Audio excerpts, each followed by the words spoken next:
আমি তোমারে অনেক ভালোবাসতাম, অহনও বাসি, অহন আরও আগের চেয়ে খুব বেশি ভালোবাসি। কিন্তু তোমারে সেইটা আর কখনো কইতে পারবো না।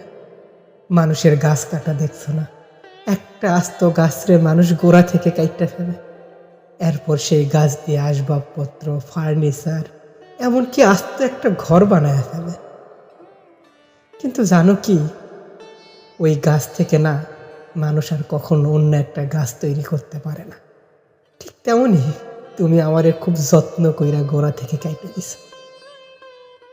তুমি চাইলে অহন আমারে জ্বালাইতে পারো, পোড়াইতে পারো, কিন্তু আর গড়তে পারো বইটা ছাড়া একটা নৌকাতে উঠাইয়া দিয়া ভাসাইয়া দিছ অজানার উদ্দেশ্যে। পানির ঢেউয়ে নদীর স্রোতে কোথায় গিয়া যে ভাসতাছি কিচ্ছু জানি না।